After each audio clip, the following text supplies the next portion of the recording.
Hey, old Josh here, and sorry for not putting out a video in the last couple days. I apologize. I'm really even just getting this one out by the hair of my chin here because I am going through exams at the moment. I'm in third year, getting more difficult every year. Enough of my bitching. I did want to get out a video though, so this is it. Expect a slightly lower output for the next week or two, but I will try my best. Who knows? Sometimes I overcompensate and I get out more videos than I want, or more videos than I initially intending to at least. Anyway, so I'm going to start with, this is my book review of Terry Goodkind's Wizard's First Rule, which is his first novel in his now very long, it's definitely one of those book series, you go to your local bookstore, Chapters, Indigo, whatever it may be, and see it taking up an entire shelf in the fantasy section. It's his first novel in his Sword of Truth novel series. Now, the story, best way to describe this is kind of typical epic fantasy. And I don't mean that necessarily in a bad thing. Let me explain. To start, the main character, is your typical nobody sitting out in the middle of nowhere, and wouldn't you know it, he's actually the one that's gotta go save the world. There's a love interest along the way, some adventure, dark evil forces working off in the background, and the fate of the world at stake. Now, I know this sounds really derivative, and you know what? I gotta say, a lot of elements of the Wizard's First Rule are quite derivative and quite cliche. Particularly, the first 200 or so pages of this novel are very, very predictable. You can generally see what's coming. Each plot twist is very planned out. But at the same time, this novel has something that a lot of other novels do not, and that is pacing. I know, at 820 pages, this is a long book. It's a big book, too.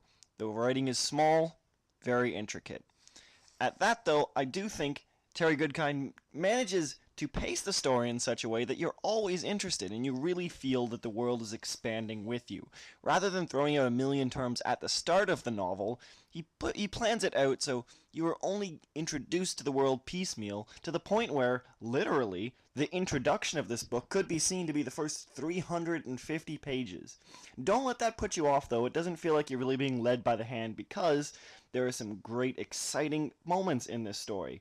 Terry Goodkind is really good at writing suspense, I think, at least, and particularly, I was really, really pleased with the romantic love interest in this novel. Most fantasy novels just reads like a fanboy's dream, where it's like, oh, look, and she was beautiful, and she likes me for no reason. No, not so here.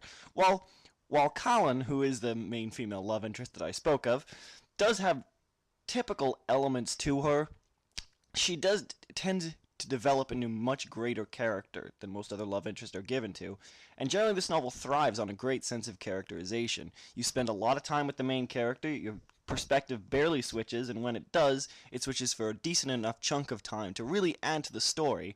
In particular, I'm not going to spoil anything, but on the 500 page point, there was about a 100 page diversion in and around, and at first, you'd have no clue what's going on, who it is, and you think to yourself, oh man, I was just looking forward to seeing what's happening there.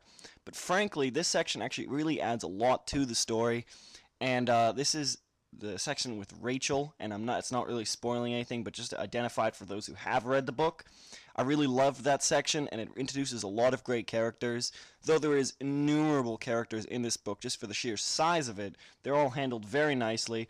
And outside of a few rather risque characterizations, particularly the mud people, who perhaps strike too similar a resemblance between Native Americans or poor African tribes, the story does manages to produce some really interesting peoples, and nothing that sounds just stupid just for the sake of sounding different. This feels like a living, breathing world that you're going into. One thing that really differentiates the story of this, rather than the characterization, is the introduction of the two barriers that are separating three different continents of this world, and each one is basically the underworld brought to life. And if you walk into it, you die. You go into the otherworld, right? And the whole story is kind of about the dissolution of these barriers and what starts happening between that. And that's not really much of a spoiler. It only happens in the first 50 pages, so don't get upset at me. I'm a big spoiler person. I'm not a big spoiler person. I mean, I hate spoilers, but I'm definitely wary of that.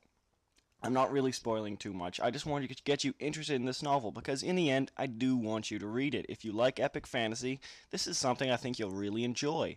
One thing I do need to bring up is that the novel has had somewhat of a reputation for what some people consider to be Terry Goodkind's sadomasochist tendencies. And while I cannot say that this develops further in the series because I have not read further in the series yet, it didn't strike me nearly as such.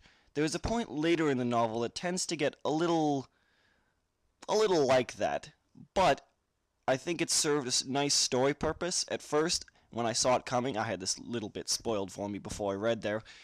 And when I saw it coming, I'm like, oh yeah, that's definitely it. But as I read further in, it played a lot into the story, much like the aforementioned Rachel section did. And I think by the end of it, it was a really nice way to transition the novel. Without it, I think the novel probably would have gone another 200, 300 more pages.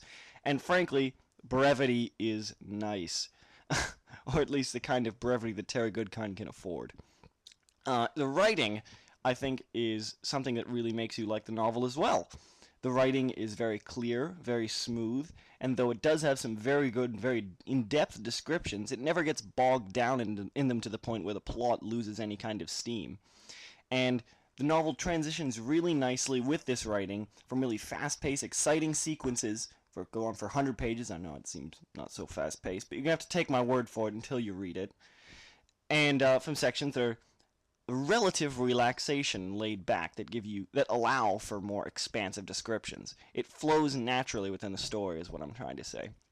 In short, I really liked Wizard's First Rule. It definitely has a great sense of adventure, which I feel a lot of fantasy novels are actually missing. You feel like you've entered another world. There's a lot of cool elements to this world, a lot of unique elements, which is very rare, frankly. And the characters are certainly lovable, not to the point of schmaltziness, but to the point of endearment. And overall, I think I was quite endeared to Wizard's First Rule. If you were looking for a long, epic fantasy book to pick up, and don't really or feel intimidated by the huge bookshelves of them, honestly, go for this one.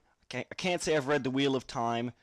I've read only a portion of it. It did not intrigue me as much as this one. I don't know what that says about me giving you tastes, but I suggest you pick up Wizard's First Rule. I enjoyed it. Definitely a good recommendation. Go pick it up.